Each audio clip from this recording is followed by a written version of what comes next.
Hello there. My name is Adi Oja. I'm the Vice President of Education at UT Science's Toastmasters. We are a community of students on campus dedicated to improving our public speaking and professional skills. We do this at meetings, which we hold every Friday from 6 to 7. We've continued to hold meetings over the summer via Zoom, and we encourage you to join us. Links will be in the description.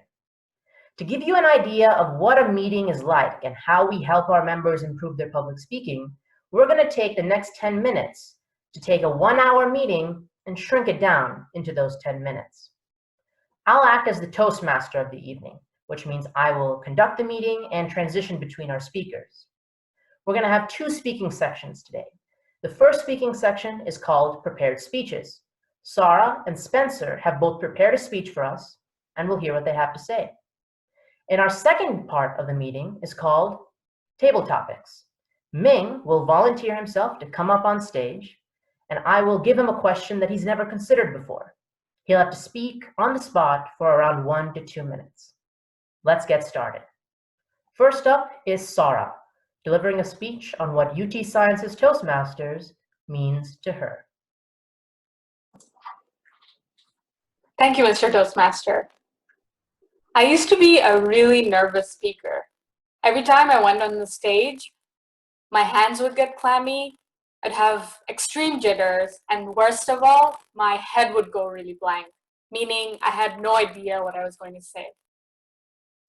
Thanks to the extremely supportive environment at UT Science's Toastmasters, I've been really able to overcome my fear of public speaking. I won't say that I'm not nervous anymore, but I've been able to turn that nervous energy into anticipation or excitement even.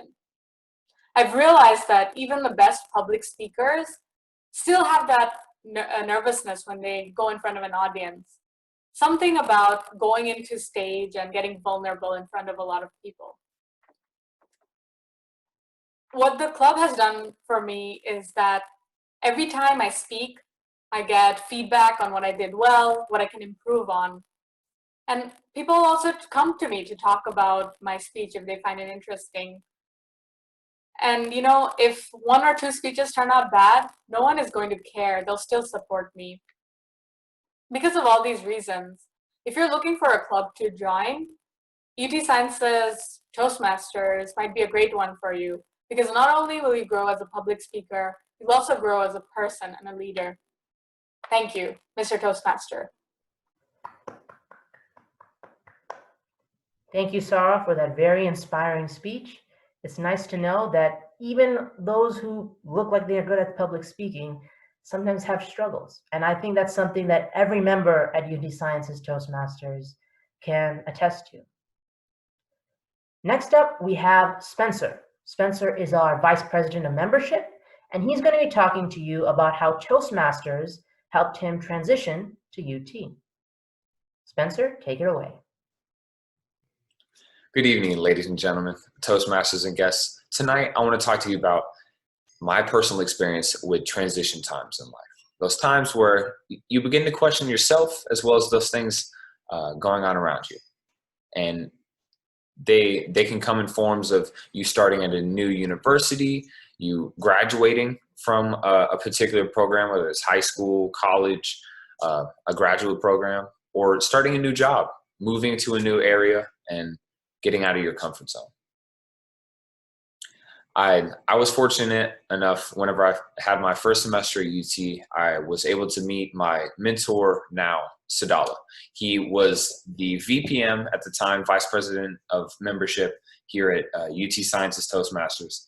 And he invited me out to a meeting. And after that first meeting, I was stoked. I was so excited because as a child, I loved listening to motivational speakers like Tony Robbins, Les Brown, or Eric Thomas.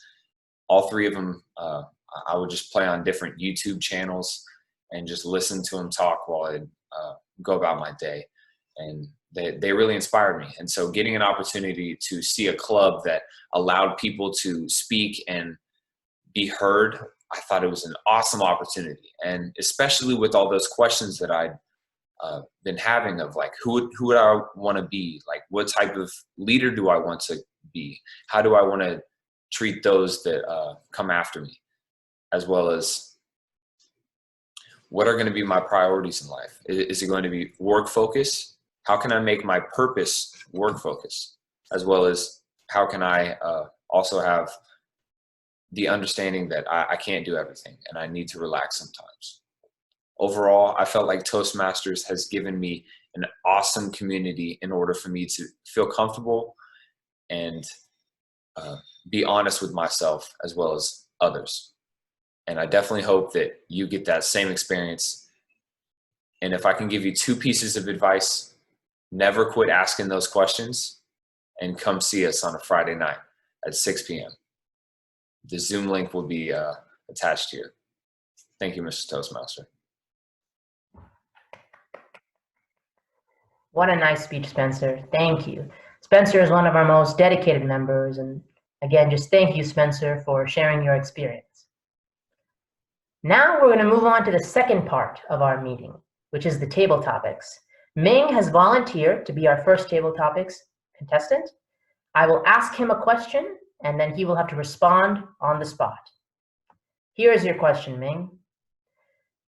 You're going on a road trip when suddenly your GPS stops working. Where were you going, and what do you do next? I still remember that fateful day. 5 years ago? Man, it felt like a lifetime ago. I was on my way back to Austin from Dallas following a karate tournament. We pulled over into a gas station. I miss gas stations. To try to get a drink and a fill up of gas. And I turned my phone off to save some battery power. When I turned it on, I found that I had no GPS. And not only no GPS, I had no LTE, no data, no Wi-Fi, and no cell phone signal either. I was a dead duck. My mind started racing. How am I going to find my way home? Am I just going to be stuck in this little town in the middle of nowhere? It's actually in the middle of Texas, near a little town called Paris, but I didn't know that at the time. I just thought I might be working at the gas station for the rest of my life when stuck here and trying to find my way back. The feeling was nerve-wracking. It's not unlike giving an impromptu speech in front of an audience of strangers, like in Toastmasters. But taking the lessons I learned from Toastmasters to keep speaking, and eventually you'll see the green card. I kept driving along that little dirt road. And eventually my data plan came back, my cell phone signal came back, and my GPS came back. I kept driving and driving. It felt like forever, but eventually I was able to make it home to Austin. Thank you. Very nice, Ming. Just like Dorothy says, just keep swimming, Ming says, just keep driving. With that, that is the end of our mini meeting. If you were vying for more speeches and more interaction, please check out our meeting. You can find us on Facebook at UT Sciences Toastmasters. That's UTSTM. You can also check out our mailing list. At the bottom of this YouTube video, we will have a link to a Google form where you can sign up to be part of our mailing list. If you are at all interested in seeing what a full meeting is like, I encourage you to come to our meeting this Friday. Until then, hook 'em horns.